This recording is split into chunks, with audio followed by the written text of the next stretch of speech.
Hey guys, what's happening? What's happening? Larry Olabamiroll from the Gym Rat Pack here on my lonesome. And this video is going to be about a review of Equalizer 3, which I was privileged to watch a few days ago. This review was meant to be done a few days ago, but obviously life happens, and so here I am now doing it. So first of all, I just want to say, fantastic film. I was looking forward to this film, but I was also a little bit apprehensive because while I loved the first one, the second one, while it was a good film, it wasn't as good as the first one. And you know, the trajectory of these sequels usually is, going downhill. So yeah, it was a pleasant surprise that this one was better than the second one, and I would even say rivals the first one in terms of quality. I wouldn't necessarily say it was better than the first one, but it's up there. It's debatable, and if someone was to say one or the other, I wouldn't argue. Do you know what I mean?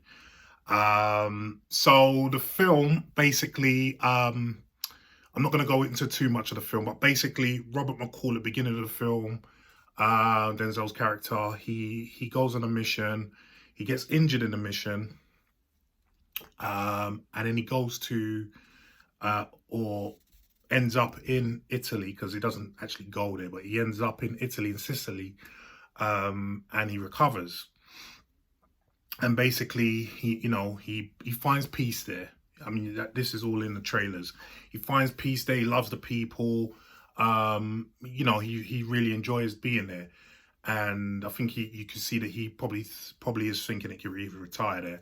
And then obviously he comes across the Camorra, which is the mafia in Italy, and yeah, they make life unpleasant for everyone there. So obviously, being Robert McCall, being the Equalizer, he's not happy, and yeah, he then goes to town, teaching them a lesson about leaving the town alone. There's a few hiccups along the way. There's an interesting character played by Dakota Fanning, who is a link to this film and the first two films, but I won't give that away. So yeah, there's that. But yeah, I mean, listen, the cinematography for this film was fantastic. I mean, everyone knows Sicily is a beautiful, beautiful place, but they really capture the magnificence of that place, and the actual town that Denzel's staying in. I forgot what it's called, Alamonte or something like that. Excuse the sirens. But yeah, it's the cinematography was fantastic. It really was. It really manages to capture the imagination in every scene, or almost every scene. Denzel, fantastic as always. Even when Denzel, which is rare, when he's in a bad film, he's never phoned it in. He's always put up good performances. One of the few actors that I can say has actually done that, because even some of the great actors phone it in occasionally. Denzel never seems to do that. I mean, even when he's in a film like Two Guns, he puts up a great performance. So, I mean, I could watch Denzel read the phone book for 2 hours. He's just one of those actors. He's an all-time great as an actor. So, he does a fantastic job. He's still got the physicality. In fact, I read an article where the director, Antoine Fuqua, had to stop him doing certain stunts because he didn't want him to get hurt. Denzel still keeps himself in great shape despite the fact that he's 68 years old. He's pushing 70, but he's still in great shape. You can see even from the Equalizer. And you can see that he's doing a lot of his own stunts, especially the fight scenes.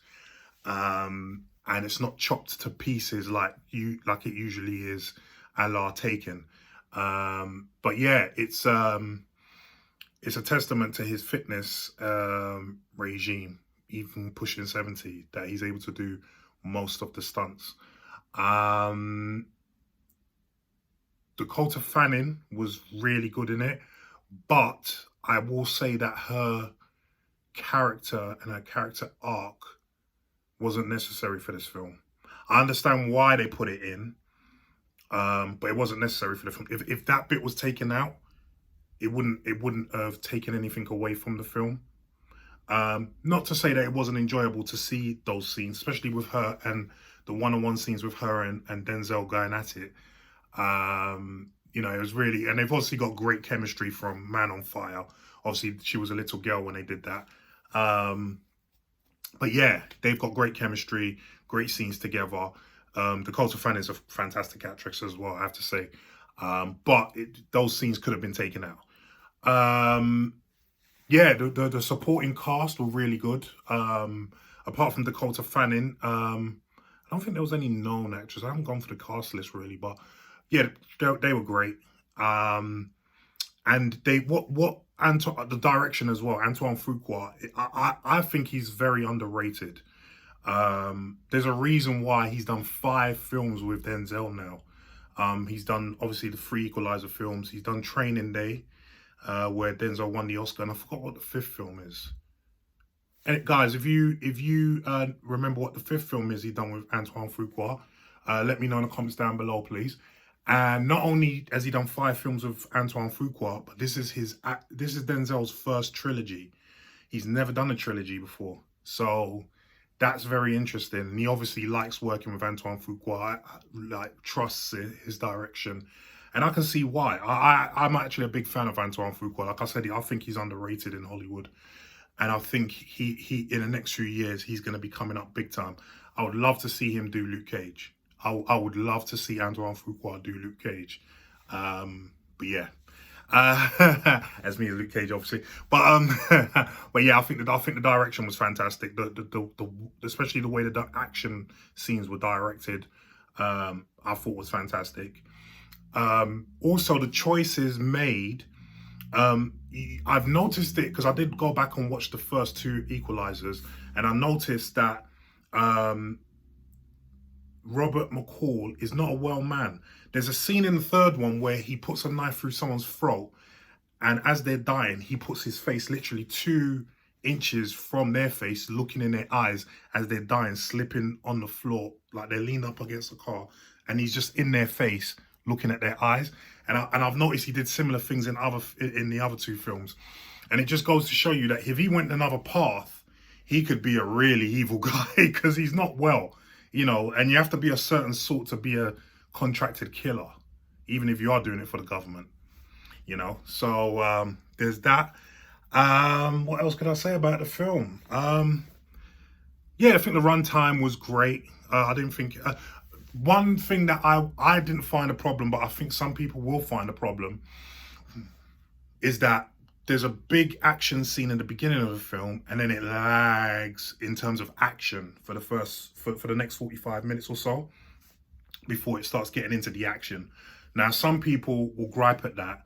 Me personally, I thought it was great because it really shows you why he's invested in this town, why he's willing to risk his life to combat the mafia in this town, you know. So it's a generic, and speaking of the mafia, generic villains, but they are evil. I mean, they do some things in there that make you think, yeah, I want to see these guys get their comeuppance, you know what I mean? So yeah, like I said, great film. I'll definitely recommend it.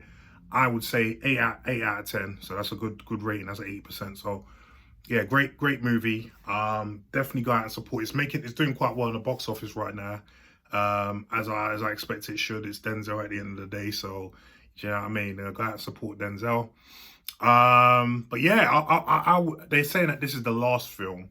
I would like to see another one. In fact, there's a talks of doing a prequel and maybe having Denzel's son playing his character, which I thought is a good idea. So yeah, but guys, if you've seen the Equalizer 3, let me know what you thought of it, and let me know what you think of the prequel idea. Do you think it will work? Leave some comments down below and let me know, yeah?